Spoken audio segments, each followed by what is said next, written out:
Welcome back friends in the finance accountancy MCQ series part 4। तो आज हम important question discuss करेंगे cash book और सोर्स डॉक्यूमेंट पे। अगर आपको कंप्लीट वीडियो लेक्चर्स चाहिए हैं, कंप्लीट नोट्स चाहिए, एमसीक्यू चाहिए तो हमारी एप्लीकेशन पे विजिट कर सकते हैं। एप्लीकेशन का लिंक आपको डिस्क्रिप्शन और कमेंट बॉक्स में मिल जाएगा। इस सीरीज़ का आज हमारा पार्ट 4 है जिसमें हम कैश बुक और सोर्स डॉक्यूमेंट पे एमसीक्यूज देखने वाले हैं। क्वेश्चन नंबर 1 आपके सामने है। कॉलम 1 में यहाँ पर आपको कैश बुक्स दी हैं, single column, double column, triple column, petty cash book, और कॉलम 2 में इसके आपको बारे में बताया गया है। तो जल्दी से आप देखें इसका आंसर क्या रहेगा। बिल्कुल सिंपल क्वेश्चन से हम स्टार्ट कर रहे हैं। सिंगल कॉलम आप सबको पता है, double column, triple column, petty cash book सबको पता होना चाहिए। सिंगल कॉलम कैश बुक होती है जहाँ पर हम सिर्फ हमारा कैश कॉलम होता है जिसमें कैश रिसिप्ट और कैश पेमेंट के बारे में रिकॉर्ड किया जाता है। डबल कॉलम ऐसी कैश बुक होती है, डबल कॉलम कैश बुक, जिसमें हम दोनों तरह की ट्रांजैक्शन, चाहे वो कैश हो या बैंक ट्रांजैक्शन हो, वो रिकॉर्ड करते हैं। तो आपका बी का 4 रहेगा। ट्रिपल कॉलम में हम कैश बैंक के साथ साथ डिस्काउंट कॉलम भी बनाते हैं, तो यहाँ पर ए इसका रहेगा। और पैटी कैश बुक होता है जिसमें हम जो day to day routine expenses होते हैं, छोटे मोटे चाय पानी के खर्चे, जो दुकान, अगर आपकी बिजनेस है, दुकान में जो आप चाय वगैरह आपके मुलाजिम पीते हैं या कोल्ड ड्रिंक पी लिया, ये छोटे मोटे खर्चे, पेन कापी के खर्चे, तो ये छोटे मोटे जो खर्चे होते हैं रूटीन एक्सपेंसेस, इसको हम पैटी कैश बुक में बिजनेस में हम लिखा जाता है। तो इसका आंसर रहेगा ए का 3, बी का 4, सी का 1, डी का 2, आपका आंसर ए रहेगा। क्वेश्चन नंबर 2 आपके सामने है, match the column type question है। कॉलम 1 में आपको दिया है cash withdrawn from bank for office use. Column 2 में cash deposit into the bank. Column 3 में कहा है, सी में check received but not deposited on the same day, payment made for the rent in cash. तो बताओ ये कैसे मैच होगा।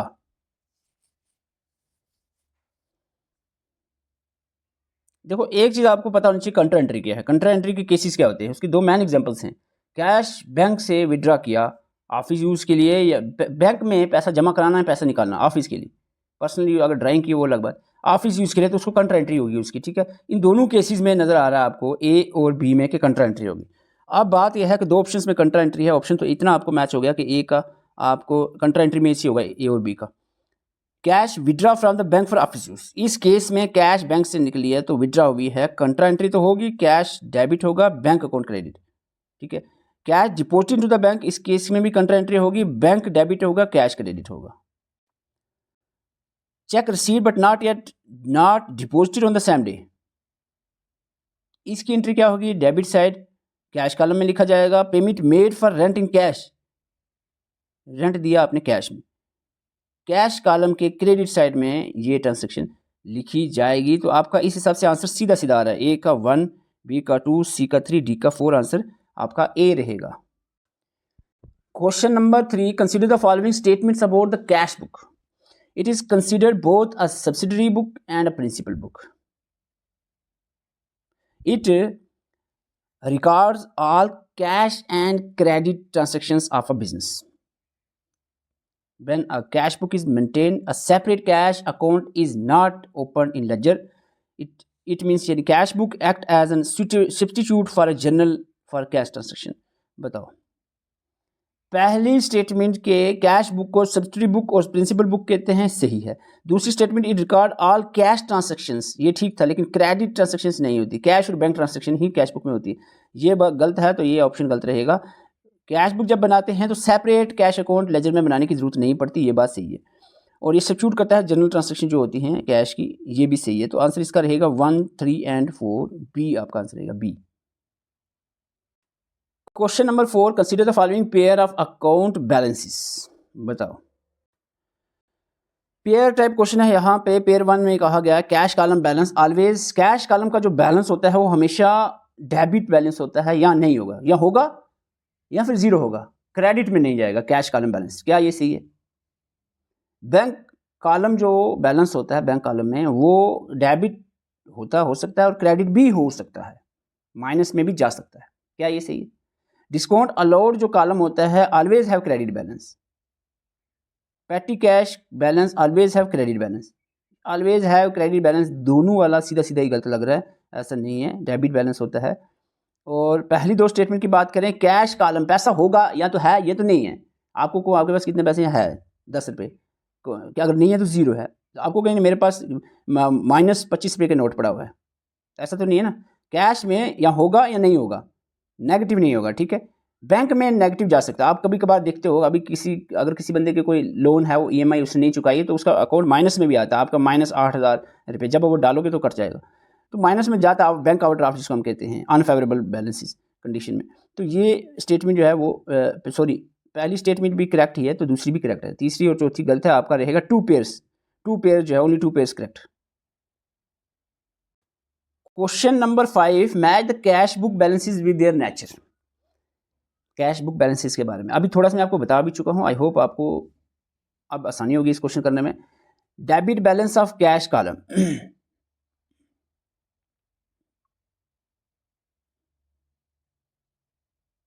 Credit balance of bank column, debit balance of bank column, credit balance of cash column. देखो, debit balance of cash column आपका सीधा सीधा हो जाएगा, ऑलवेज पॉजिटिव और जीरो होगा। एसेट्स ही होते हैं मेनली, कैश अगर कैश इन हैंड है तो एसेट है, या होगा या जीरो होगा, ठीक है। पॉजिटिव होगा या जीरो होगा, नेगेटिव नहीं होगा। Debit balance of cash column.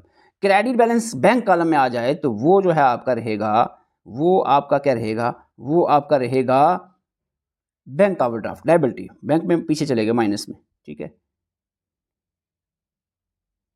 Debit balance of bank column, bank column का debit balance means favourable bank balance हो गया। Credit balance of cash column हो गया प्रैक्टिकली इम्पॉसिबल सिनेरियो। सिंपली सी बात, अभी ऊपर तो कह रहे हैं क्रेडिट बैलेंस होता ही नहीं कैश कॉलम में, प्रैक्टिकली इम्पॉसिबल सिनेरियो हो गया ना। तो ये आपका सीधा आंसर बनेगा ए। क्वेश्चन नंबर 6 आपके सामने है,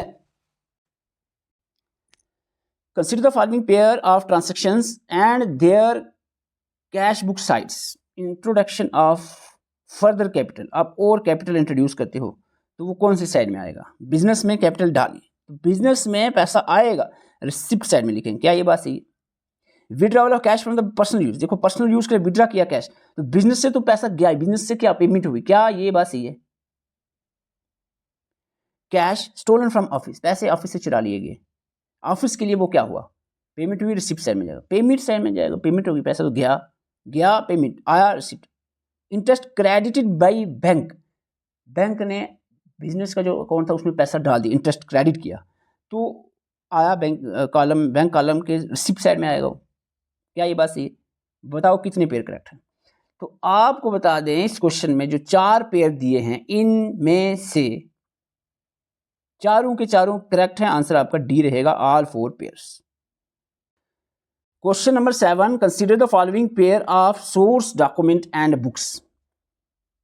cash memo, cash book, invoice, purchase sale book, pay slip, cash book, bank column deposit, cheque, counter file, cash book, payment made by bank.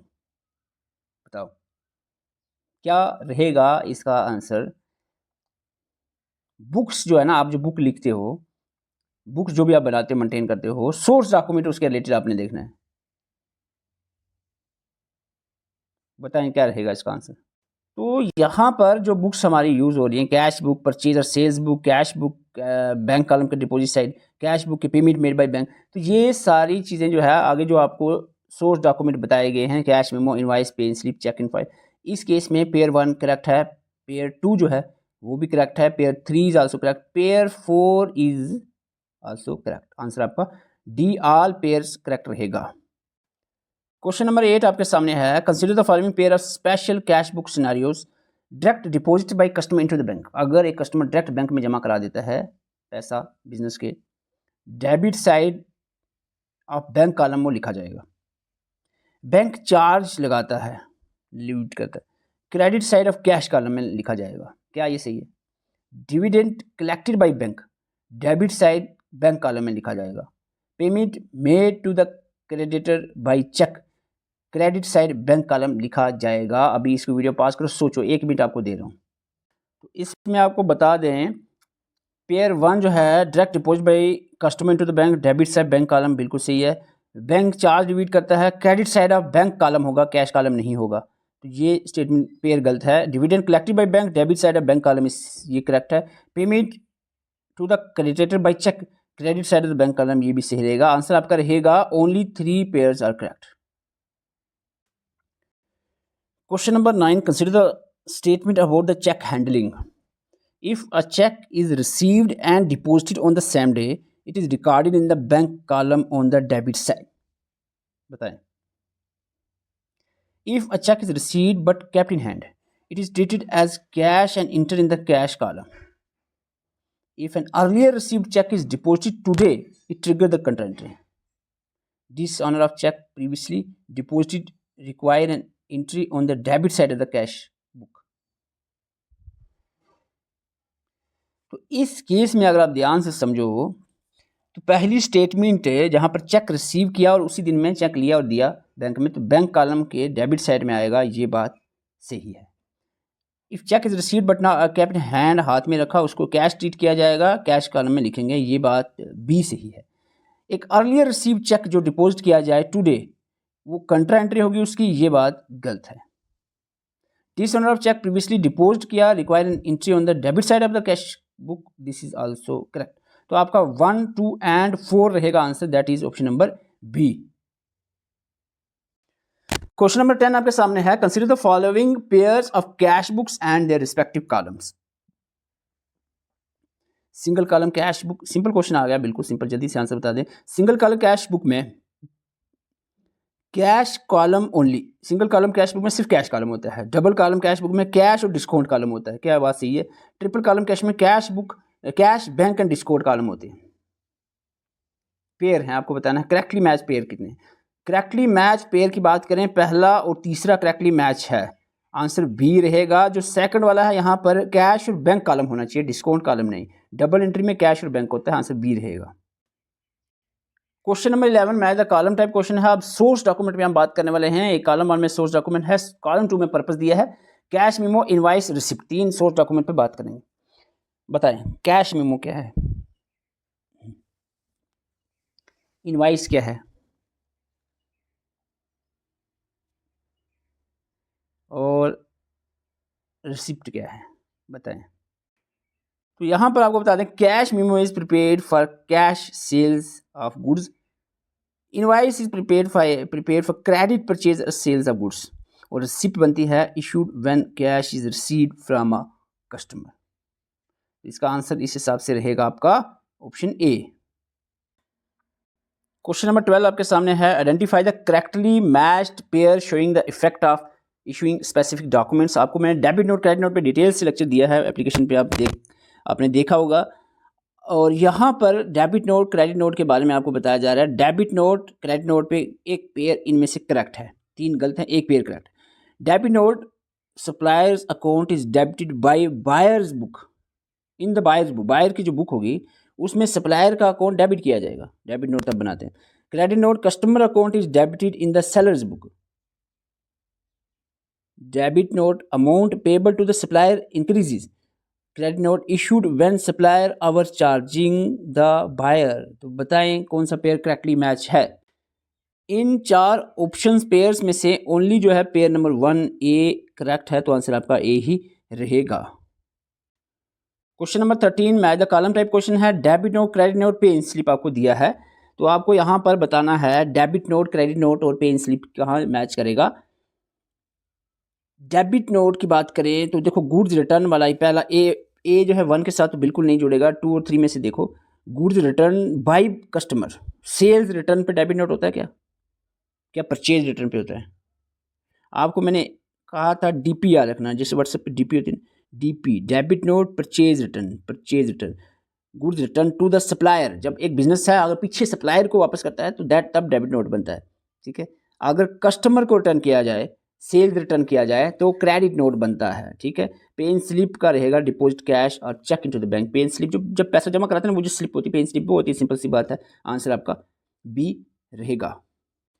Question number 14 आपके सामने है. Match the column type question है. Debit voucher, credit voucher, transfer voucher, बताएं क्या होते हैं.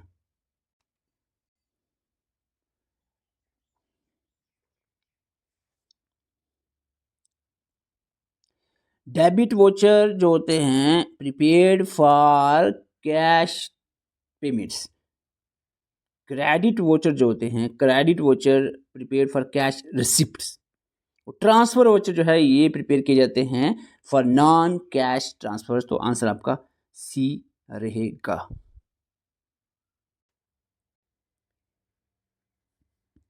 Question number 15, consider the following statement regarding the debit and credit note. A debit note is prepared by a buyer when returning good to the seller. ठीक है, कैसा है? अभी आपको मैंने बताया था कि डेबिट नोट कब बनता है। बाई बनाया किसी के द्वारा जाता है, बायर के, when returning good to a seller. Seller जो पीछे सप्लायर को जब रिटर्न किया जाता है। A credit note indicate that the seller has credited the buyer's account. A debit note is only used for cash transactions. Both note, debit and credit notes are used to adjust the amount payable and receivable between the parties. देखो ये fourth statement तो सही है, पहली भी सही है, दूसरी भी सही है, तीसरी में जो कैश ट्रांजेक्शन, यहाँ पर क्रेडिट ट्रांजेक्शन मैनली हम लेते हैं, तो ये स्टेटमेंट गलत आती है। आंसर आपका 1, 2 एंड 4 रहेगा। जिसने क्लासेस नहीं देखी होंगी उसको शायद ना समझ आ रहा होगा। क्लासेस एप्लीकेशन पे अवेलेबल हैं, आप देख लें, नोट्स पढ़ लें, उसके बाद आपको समझ आ जाए। उसके बाद अपने लेवल पे भी आप, मैंने पहले ही कहा था, जितना हो सके आप उसको ऐड ऑन कर सकते हो, डिफरेंट सोर्सेज से पढ़ सकते हो। क्वेश्चन नंबर 16 आपके सामने है। तो यहाँ पर आप स्टेटमेंट्स देखें। Cash voucher are broadly classified into debit voucher and credit voucher. Transfer voucher are primarily used to record cash receipt and cash payment. अभी आपको बता चुका हूँ पिछले क्वेश्चन में, transfer voucher non cash payments transactions के लिए होता है, ये कैश रिसिप्टेड पेमेंट ये गलत है। A compound voucher record transaction multiple debit and single credit or vice versa, multiple credit single debit, यानी मल्टीपल ट्रांजैक्शंस के लिए कंपाउंड वोचर बनाते हैं, ये बात सही है। Voucher must be seriously numbered and signed by N authorised official of the firm. Company का ऑथराइज्ड ऑफिशियल इसको साइन करेगा और सील वाइज नंबर की नंबरिंग लगाई जाएगी। उसमें ऐसा नहीं है कि वोचर पे एक के बाद 8 आ जाए। तो ये आपकी स्टेटमेंट सही है, पहली भी सही है, तो आपका एक दूसरी स्टेटमेंट गलत है। आंसर आपका 1, 2 एंड 4 किधर गया जी? 1, 3 एंड 4 रहेगा। 1, 3 एंड 4 ए आंसर आपका रहेगा। क्वेश्चन नंबर 17 आपके सामने है। Consider the following statement regarding the cheques and pay in slip.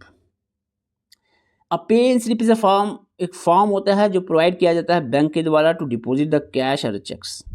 Bank में जब आप पैसा जमा कराने जाते हो तो पे इन स्लिप जो फॉर्म आप भरते हो, तो काउंटरफाइल of a pay in slip, पे इन स्लिप का काउंटरफाइल पार्ट होता है, ये पे इन स्लिप है, इसका जो कुछ ऐसा पार्ट होता है ये वाला, जिसको आप घर लेकर आते हो, retained by depositor as a proof of deposit. क्या ये बात सही है? A cheque is a conditional order in writing to pay a specific sum of amount. Cheque conditional order नहीं, इट इज अनकंडीशनल होता है, चेक इज अनकंडीशनल, तो ये स्टेटमेंट गलत रहेगी। The account holder who writes the cheque is called as drawer. Drawer तो उसको कहते हैं जो पैसा निकालेगा, जो लिखेगा चेक तो वो ड्रायर होता है, तो आर होना चाहिए, ड्राई नहीं। तो ये आपका भी स्टेटमेंट गलत रहेगी, ये भी गलत है। पहली स्टेटमेंट सही है, दूसरी भी सही है। आंसर आपका रहेगा 1 एंड 2, ए आंसर आपका रहने वाला है। क्वेश्चन नंबर 18 में आपको इनकरेक्टली मैच ढूंढना है। एक पेयर गलत दिया है, 3 सही है। Cash sales cash memo, credit sale invoice bill, good return to supplier credit note, cash deposit to bank pay in slip, good return to the supplier. तो आपको मैंने कहा था डीपी, डेबिट नोट तब बनता है जब सप्लायर को जब वापस किया जाता है। गुड्स रिटर्न टू सप्लायर, देखो ये कंपनी है, अगर ये पीछे रिटर्न करेगी सप्लायर की तरफ, डेबिट नोट बनेगा। ये अगर जो बायर है, जो आगे होंगे जो कस्टमर, उसको लिखेगा तो वो क्रेडिट नोट लिखेगा। ठीक है, हाँ, मैं अभी ट्रिक दिमाग से निकल गई थी। डीपी मैंने बोला था, डीपी ठीक है। डीपी मैंने कहा था डेबिट नोट जो परचेज रिटर्न होता है। देखो ये जब पीछे की तरफ जाएगा ना सप्लायर की तरफ, वो परचेज रिटर्न बोलते हैं, और जब आगे कस्टमर की तरफ जाएगा वापस रिटर्न होगा तो वो सेल्स रिटर्न बोलते हैं, वापस सेल्स रिटर्न। ठीक है, कस्टमर ने वापस कर दिया सेल्स रिटर्न, अगर हमने पीछे सप्लायर को वापस कर दिया वो परचेज रिटर्न होता है। परचेज रिटर्न पे हमने कहा था डेबिट नोट बनेगा, सेल्स रिटर्न पे क्रेडिट नोट बनेगा, रिटर्न पे ही बनता है। Question number 19, which of the following pair is incorrectly match. Incorrectly match बताना है। Goods returned by a customer, देखो अभी जल्दी से बता दो, ये पेयर अगर गलत किया तो कसम से कस्टमर वापस कर रहा है, ये कंपनी है, कस्टमर वापस कर रहा है, ये आपका सेल्स रिटर्न होगी। अगर हम कंपनी वापस करें ना परचेज रिटर्न, तो क्रेडिट नोट बनेगा कस्टमर जब रिटर्न कर रहा है। बिल्कुल सही है, याद कर लो ये। Cash withdrawn from bank for personal use, personal use के लिए कैश विड्रॉ की है, चेक काउंटर फाइल, क्या मैच करेगा। Sales of old office furniture on credit, credit पे उधार में बेचा है अगर, तो क्या कैश मेमो बनेगा। Payment of the office rent is in cash, तो डेबिट वोचर बनेगा। तो ये सारे सही हैं सिवाय सी के। Sales old office furniture credit पे किया तो क्रेडिट के लिए इनवाइस बिल बनेगा, कैश मेमो नहीं बनेगी। आंसर आपका सी रहेगा। क्वेश्चन नंबर 20 आपके सामने है। Evaluate the following statement regarding the procedure followed while preparing the voucher. Voucher बनाते हुए जो प्रोसीजर फॉलो किया जाता है वो आपने बताना है। First step is to verify the date, amount and detail of the transaction from the supporting documents. देखो पहले सपोर्टिंग डॉक्यूमेंट होते हैं, उससे वोचर बनता है, वोचर से ट्रांजेक्शंस जो लिखी जाती हैं जर्नल लेजर या वगैरह जहाँ भी लिखनी होती है। ठीक है, ये चीज़ आपने याद रखनी, सारा हमने लेक्चर्स में समझाया हुआ है। तो ये बात सही है। You must ensure the voucher is supported by proper bill, invoice, receipt. जो भी वोचर आप वोचर से जब ट्रांजेक्शन लिखते हो उसका सोर्स डॉक्यूमेंट होना चाहिए, प्रॉपर बिल, इनवाइस या रिसिप्ट होनी चाहिए। यस, ये बात तो बिल्कुल सही है। एक्यूरेसी ऑफ डेबिट और credit note entries should be checked after posting from the to the ledger. Ledger के पोस्ट करने के बाद जो है चेक की जाती है accuracy debit note credit note की। ये बात जो है गलत है, पहले ही एक्यूरेसी देखी जाती है, बाद में नहीं। Approval and signature of authorised persons are required. Yes, voucher पे अथराइज्ड पर्सन के सिग्नेचर की भी ज़रूरत होती है। तो यहाँ पर क्वेश्चन क्या था, इनकरेक्ट पूछा गया है, तो यहाँ पर ऑप्शन नंबर 3 जो है इनकरेक्ट है, बी आंसर रहेगा आपका। बहुत सारे एस्पिरेंट कमेंट नहीं करते, ऐसे मज़ा नहीं आता। आप सभी एस्पिरेंट कमेंट जरूर करें, अपना स्कोर सब सिंपल सा आपने लिखना है। 20 में से 20 है तो लिखना 20, 19, 18, 17, 16, 15 जितने आपके स्कोर आए हैं, चाहे 10 भी आए हैं आप जल्दी से कमेंट कर दो। और नेक्स्ट जो टेस्ट होगा मैंने पहले ही आपको बता दिया है, टाइम टेबल आपको ग्रुप में शेयर किया है, उस हिसाब से आप तैयारी करके 9:30 बजे आ जाना। वीडियो अच्छी वीडियो को लाइक कर सकते हैं। अगर आपको हमारे साथ तैयारी करनी है, वीडियो लेक्चर्स देखने हैं, नोट्स पढ़ने हैं, हमारी एप्लीकेशन पे विजिट कर सकते हैं। साथ में अपनी एडिशनल भी अगर आप चाहो ऐड ऑन भी कर सकते हैं। हालांकि हमने कोशिश किया है 4-5 सोर्सेज से, 4-5 बुक से आपको मटेरियल प्रोवाइड करने की और वीडियो लेक्चर्स में अच्छे से समझाने की भी कोशिश की गई। अगर आप कंप्लीट वीडियो लेक्चर्स देखना चाह रहे हो, नोट्स पढ़ना चाह रहे हो, एप्लीकेशन का लिंक आपको डिस्क्रिप्शन और कमेंट बॉक्स में मिल जाएगा। एप्लीकेशन में किसी तरह की दिक्कत आ रही है तो व्हाट्सएप नंबर भी आपके सामने है, इसका स्क्रीनशॉट लेकर मैसेज कर सकते हैं। Thank you for watching.